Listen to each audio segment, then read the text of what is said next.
kaya, kayo ba'y natatakot pa rin ba sa pandemya o sa tingin nyo parang hindi na po nakakatakot po? Sa akin po is hindi na po nakakatakot kasi maluwag na rin po at napakaraming tao na rin po sa labas ng bahay. Marami na po nagala dyan sa tabi-tabi. Marami na po nagsha-shopping dyan sa iba't ibang lugar. Wait lang, ayusin ko lang. Pero di ba nung nangyaring pandemya, ang daming mga namamatay, napapulod natin yan sa TV, sa balita, sa online, iba pa no? Pero tanong ko lang po, kayo ba'y natatakot sa kamatayan? Naiisip nyo ba ito minsan? Para sa akin po, opo, natatakot ako. Pero as long as, ano po kasi, yung turo po sa amin sa simbahan is, huwag ka matatakot mamatay kung prepare ka naman. Pero, kung sa logic po ng tao, marami po natatakot kasi mamamatay ka nga naman. Pero sa akin lang po, hindi po ako takot mamatay. Pero ang kamatayan po ba ay kailangan paghandaan o tatanggapin lang natin na parang darating na po talaga ganyan? Para sa akin po, dapat paghandaan. Kasi, ano po, hindi po natin alam kung saan tayo pupunta sa, ano po, dalawa po kasi langit o lupa eh. Pero, mas maganda pong prepared ka. Sa tingin nyo kaya, ano bang naman natutunan dito sa pandemya? Dahil may 3 taon na po tayo dito. Ano kaya naman napulot na aral po dito? Magstay na lang sa bahay. Kumain at matulog po. Yun lang po. Well, pwede naman po talaga. Depende naman sa tao yan, no? Pero dahil ba sa pandemya, nagbago talaga po ang buhay ng mga tao po? Oo po. Sa napakarami aspeto po. Sa school pa lang po, napakarami na. Naging modular na, ganon. At sa ano po, pang araw-araw na buhay. Kung dati po, hindi na nagmamas, hindi na kailangan magmas. Ngayon, kailangan po talaga. Nung mga kasagsagan lalo ng pandemya. Sige, ito. May iba akong mga kalintod na tanong. Mabilis lang po ito, pero sunod po ito, no? Tanong ko lang po. Active ba sa social media like Facebook, TikTok, yung X, yung dating Twitter, Instagram, at iba pa? Tanong lang po ito. Kung active lang kayo dito sa mga ganito. Sa Messenger and Facebook lang po. Okay lang. Kasi ito po tanong ko, no? Meron ba kayong nababasa minsan sa online, sa social media at iba pa, no? Kung bakit may pandemya, may gera, may karasan, at yung po nangyari sa paligid, dahil parang punot dulo daw, lahat ng tayo nagkasala, kaya merong kamatayan at merong pagsubok. Narinig mo ba ito minsan? Sa akin po, hindi ko pa po naririnig yun. Ngayon ko pa lang po narinig. Okay, interesting, no? Sige, sundan lang natin to para sa atin may tindahan lahat-lahat ito, no? Tanong ko lang po, kayo po ba isang mabuting tao po? 50-50 po. Hindi ko po. May side po na mabuti, may side pong hindi. Hirap naman taga-sagutin yung tanong na yun, kahit naman sino, no? Syempre, tanong ko lang po, no? Sa tingin nyo, paano natin masasabi po kung isang tao po ay mabuti? Para sa akin po, as long as binibigay niya yung gusto mo at sinusunod niya po yung gusto niyo at mahal po siya tumulong sa kapwa. Pero ito nga kasi yung tanong ko minsan, no? Meron ba kayo napapansin minsan, no? Bakit yung mga mabuting tao, wala silang ginagawang masama, nire-respeto ng ibang tao, talagang patas sila mamumuhay, wala silang inaagrabyadong tao. Pero kung mabubuting tao, ba't lagi silang iniiwan sa ere? Ba't lagi silang sinasaktan? Lagi silang iniitsopwera at iba pa? Pero po yung mga masasamang tao, mabarumbadong ugali, may pagka-bad boy, bad girl, ba't ang dami po mga taong sumasama sa kanila? Lalo pong tumitindi ang bad influence, ba't marami pa silang kaibigan? Kumpara sa mabubuti na parang wala na talagang tumatagal na pagkakaibigan dun sa tao na yun. Napansin nyo ba yung mga yun minsan? Opo, napapansin ko po yun. Pero depende naman po kasi sa tao. Kung talagang maayos ka maisama, syempre, maayos din yung paisama sa'yo ng mga tao. Sige. Tanong ko lang po, mahilig ba kayo magbasa ng dictionary? Tanong lang. Hindi po. Okay lang po, no? Bigyan ko kayo ng konting kaalaman o trivia lang, no? Sabi kasi sa dictionary, pag sinabi daw nating mabuti daw o good, ito daw ang tinatawag na moral excellent o morally upright. Ibig sabihin ng moral, ugali, karakter, katangian na isang tao, ugali talaga. Sa pangkalooban, yung sa loob. Ang sinasabi kasi parang dapat daw isang tao wala daw ginagawang masama, wala daw ginagawang krimen, wala daw ginagawang kasalanan, at wala ka daw sinasaktan ng tao kahit sanggol yan. Kung tama kasi ang pinagsasabi ng dictionary, tingnan natin po itong mga ilan sa mga mabibilis na tanong kung talagang tutugma. Kagaya nito, kayo po ba ay nakapagsinungaling po sa tanang buhay niyo po? Ano po yan? Kayo po ba ay nakapagsinungaling po sa tanang buhay niyo po? Opo, napagsinungaling na po ako. Yun nga po, lahat talaga tayo dito ay guilty. Kaya nga po hindi po totoo na ang bata daw ay hindi marunong magsinungaling. Dahil ang una po natutunan ng kalokohan ng isang bata ay magsinungaling. Yun nga lang, lahat talaga tayo dito ay guilty. Pero ito po, kayo po ba ay nakapagnakaw po ng isang gamit kahit po ni lapis, ballpen, barya, kahit po yung mga nasa internet? Opo, lapis po, kadalasan at ballpen. Eh, yun nga ata problema eh. Parang lahat ata dito ata eh, nakaranasan na talaga eh. Imposible ata na hindi tayo makaranas ng ganun eh. Hindi may sabihin po, nasa kulungan na po kagad. Kung yan ay nangyari, masikip na po ang kulungan kapag ganon. Ang point lang po, eh, para lumalabas na hindi tayo na mapagkatiwalaan sa malita bagay, ano po ako sa malaking halaga. Ibig sabihin, kung ano man ang halaga, hindi dahil sa presyo, natutukso tayo kasi madali talagang kuhanin na walang kahirap-hirap. Yun nga lang, eh, marami talaga dito ang guilty. Pero ito po, kayo ba yung nakaras na magalit sa isang tao? Opo, maraming beses na rin po. Nawawala ba stress natin pag tayo nagagalit? Lalo nadadagdagan po yung stress. Yun nga matindi no, eh normal naman po kasi talaga na pag tayo po yung nagagalit, nasasaktan, syempre normal po yun. Alam mo po tayong ngingiti na lang, bubungis-ngis o tatawa, baka balo na po isang tao kaya hindi niya nararamdaman na siya ay nasasaktan. Yun nga lang, eh marami talaga sa atin dito ang guilty, no? Na-appreciate ko po yung patience and honesty, pero ito po, nire-respeto yung mga magulang lagi o minsan may mga away po? Nire-respeto po siya ng buong puso ko po. Pero hindi po maiwasan na minsan, parang hindi ko po siya susunod na minsan may nasasabi rin po ako hindi maganda.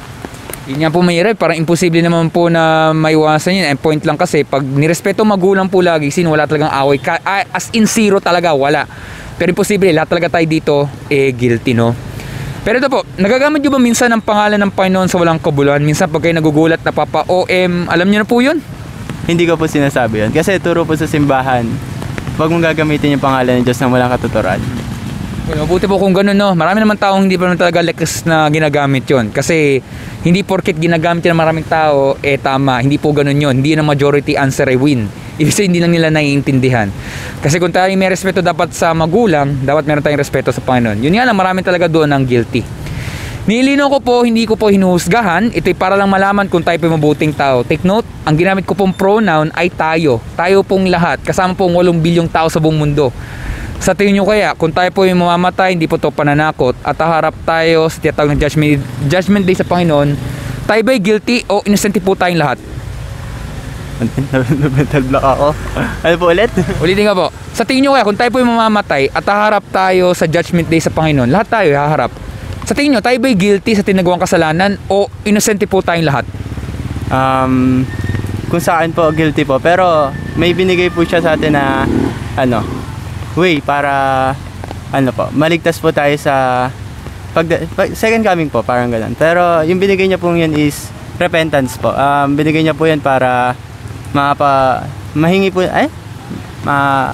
humingi po tayo ng tawad sa lahat ng ating nagawang kasalanan. Pero sa tingin nyo kaya, saan ka tayo lahat pupunta? As in lahat? Sa langit kaya o sa impyerno po tayo lahat pupunta? As in lahat? Depende po kasi yan eh. Kung talagang mabuti po yung ginawa nyo at talagang may naita ng Diyos na nagsumikap kang gawin yung lahat na makakaya mo, syempre sa langit po tayo pupunta. Pero kung ginawa niyo naman po is yung hindi po tugma sa kagustuhan niya, syempre. Pero may pagkakataon din po na napunta sa langit. Pero more on po na napunta sa impyerno po. Pero sa inyo kaya sarilin po, no, sa inyong palagay lang naman, no, saan kaya kayo pupunta? Langit kaya o sa impyerno? Tanong lang naman po ito. Hindi pa po sure pero as long as sumusunod po ako sa kagustuhan niya, sa langit po ako pupunta. Well, I understand, no? Bigyan ko kayo ng mabilis lang na halimbawa. Napakadali lang po, kahit po sino kaya na maintindihan itong halimbawa. Halimbawa, may isang kriminal, no? Nakapatay siya ng tao, nagnakaw siyang pera sa bangko, nahuli siya ng pulis at ito po ang kanyang sasabihin sa korte. Judge, nagkamali po ako pero wino-workout ko naman po ito para ayoko naman mapahamak. Siguro naman po, alam ko po may kulungan pero ayoko naman siguro sa kulungan mapupunta. Siguro pwede natin ito mapag-usapan. Kahit sino ata ay naman talaga sa kulungan. O pangalawang senaryo, sasabihin ng criminal sa judge, Judge, opo, guilty po ako. Pero siguro naman po pwede natin itong tingnan maigi. Baka naman po, pwede naman sigurong hindi naman sa kulungan. Baka may ibang paraan pa. Kasi ayoko naman talaga sa kulungan eh. Ang point lang ang sasabihin ng judge, kailangan mo pa rin pagbayaran, kailangan ka pa rin tapon sa kulungan kahit anong mangyari kasi kailangan talaga itong pagbayaran para makamit ang hustisya. Tama po ba? Opo, kasi kung ginawa nyo talaga isang bagay, dapat yung pagsisihan kung ano man yung ginawa nyo. Basta tanggapin nyo po ng maluwag sa puso nyo. Okay, totoo po yun, no? Pero ito kasing problema po, no? Sabi kasi sa Biblia o salita ng Panginoon, ang mga taong nagsinungaling, nagnakaw, nagtanim ng galit, hindi nirespeto ang magulang, o nagamit ang salita ng Panginoon sa walang kabuluhan, o iba pong mga kasalanan na hindi na matapos-tapos, no? Walang makakarating sa langit, hindi makikita ang karin ng Diyos kung hindi itatapon po sa impyerno. Nag-aalala po ba kayo na maaring doon tayo lahat sa impyerno itatapon, sabi ng Panginoon, sabi ng Biblia? Kaya nga, ano po, para sa akin po, hindi naman po talaga lahat mapupunta talaga sa impyerno. Kaya nga po, yung repentance po, talagang nandyan siya para malinis yung ating kasalanan and makapunta tayo sa langit. Pero, yun lang po. Pero syempre po, may mga ibang tao na yung repentance o yung pagsisisi sa kasalanan, may iba talaga nagre-repent. Pero ang problema naman po is may mga tao na patuloy pa rin ginagawa nilang kamalian. O nagsorry na pero lumalabas, inuulit pa rin ang ginagawa. May na-encounter kayo minsan mga ganun tao, nagsisi na pala pero ang problema, tuloy pa rin sa ginagawang kamalian. May napapansin kayong ganun? Opo, marami rin po mga taong ganun. Pero yun nga po kasi kunwari isang kriminal, sinabi niya na siya nagsisisi, kunwari lang no, sa isang halimbawa, guilty siya, pero sasabihin niya, Judge, nagsisi na ako sa akin nagawang kasalanan, hindi ko na po uulitin. Pero kailan pa rin niya itong pagbayaran, kailan pa rin siyang itapon sa kulungan dahil hindi ito makakatulong para siya ay makaalis sa Judgment Day. Tama po ba? Opo. Pero yun nga po, ano man po mangyari kasi, dapat talaga tayo mag-alala kasi buhay po pinag-uusapan. Kagaya nito, mahal niyo po ba sarili niyo? Opo. Ano bang gusto niyo makamit sa buhay? Tanong lang. Siyempre, maginhawang buhay po na kasama ang pamilya ko po. Siyempre, kahit naman sino ata, gusto naman talagang maginhawang buhay. Pero tanong ko lang po, alam niyo po ba kung hanggang kailan tayo mabubuhay? No, wala pong makapagsabi yan eh. Kasi kahit ngayon po, wala pong makapagsabi. Baka mamaya, masagasaan tayo dyan. Wala pong tiyak na araw kung kailan tayo mamamatay. Pero, ang masasabi ko lang po, as long as ready po tayo, kahit ano po mangyayari, okay lang po yan. Pero syempre, ano man po mangyari po, ang kamatayan po talaga, ano man mangyari, hindi natin pwede sabihin na parang okay lang yun dahil talagang lahat tayo darating. Normal po talaga pag minamamatay, may na umiiyak, meron talagang nade-depress, kasi dinisenyo po talaga tayo na may iba't ibang emosyon. Normal lang po yun. Kaya sa pagkakataon nga kasi po, ang Panginoon kasi talaga ay galit siya hindi lang sa kasalanan, kundi sa makasalanan tulad po natin. Ibig sabihin, walang sino man daw po ang mabuti kahit isa. Sabi sa Biblia, no one is good, no one is righteous. Lahat po ay pumalpak sa glory ng Panginoon. Napakataas talagang standard ng Panginoon. Kaya talagang imposible na kahit sino man po ang makakaligtas. Nabanggit nyo nga po ang repentance, no? Tama nga siya, pero meron niyang kulang, no? Pero bago po dumating sa lahat-lahat, pwede po magbagong takbo ng mga kaso pag narinig natin to. Familiar ba kayo sa salitang mercy? Opo. Ibig sabihin po, pwede tayong humingi ng awa sa Diyos o Judge na amin natin na tayo po ay nagkasala. Inamin natin na tayo po ay pumalpak. Andun na rin po yung salitang tinatanggap ang pagkakamali. Pero, humingi siya ng awa. Kasi alam niyang mahina siya at humingi siya ng tulong. Dahil po ang Diyos, totoo galit siya sa kasalanan at makasalan tulad natin. Pero, ayaw niyang mawala ng solusyon. Gusto niyang mang solusyon. At ito po yung pagpasok po ng mercy o awa galing sa Panginoon. Kapag po isang tao po ay lalapit po na may awa sa kanya, pwede po magbagong takbo ng mga kaso. And I think familiar na kayo dito sa tanong na to, pero ito po yun. Ano kaya ginawa ng Panginoon upang hindi tayo tapon sa impyerno, tayo pa yung makalis po sa Judgment Day? May niisip po ba kayo? Sinakripisyo niya po yung kanyang sarili para po makapagbayad sala po para sa atin. Tumpak po. Lahat talaga tayo makasalanan, di lang sa Pilipinas, pati sa buong mundo. Tama po ba? Opo. Pero yun nga po, ang ginawa po ng Panginoon Kristo, binuhay po yung kanyang buhay na gusto po magmalasakit sa lahat-lahat. Wala siyang ginagawang masama, nagbabagi lang siya ng kabutihan, nagmamalasakit, kasi yun ang karakter talaga ni Jesus eh. Nandun pa rin yung mercy, nandun pa rin yung kanyang kabutihan. Parang may mabubuting tao, no? Wala silang ginagawa masama pero lagi silang sinasaktan. Hindi po inugot. Kasi si Jesus nga po, naranasan niya rin po yung ganyan eh. Pero, hindi lang po siya tao. Siya rin ni Diyos kasi alam niya ng pagbabahagi ng katotohanan, ikapalit kanyang buhay. And for sure, alam niyo na nga ito, pinako siya sa krus, namatay man siya doon. Pero siya nabuhay sa pangatlong araw para matalpong kasalanan, matalpong kasamaan, meron pong buhay na walang hanggan. Sa madaling salita po, kung isang tao po ay guilty at may nagbayad po ng piyansa, pwede po siyang palayain. Familiar ba kayo sa salitang piyansa? Opo. Yun, parang kung isang tao po ay guilty, pag may nagbayad ko na rin 1,000,000 piso, pwede pong palayain dahil may nagbayad po ng danyos. At hindi po ginawa ni Jesus, ang kanyang pong buhay ang naging kapalit. Ang kaligtasan po kasi ay galing lang sa biyaya ng Panginoon at wala sa ating mabuting gawa. Pero may dalawang bagay po para makamit yan. Una, tama sinabi nyo nga, repentance o yung pagsisisi. Para sa sakit, di ba gusto nyo pong gumaling? Oo.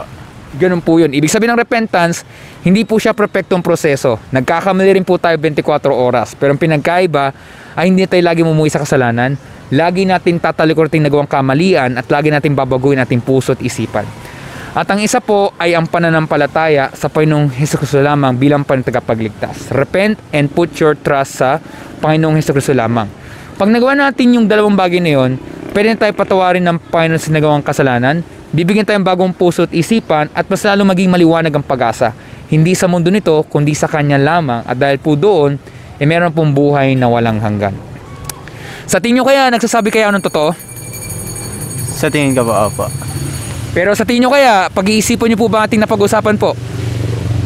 Opo, pag-iisipan ko po mamaya. Pero syempre, bago po umalis, no? Ba't kaya tayo nandito sa mundo na ito?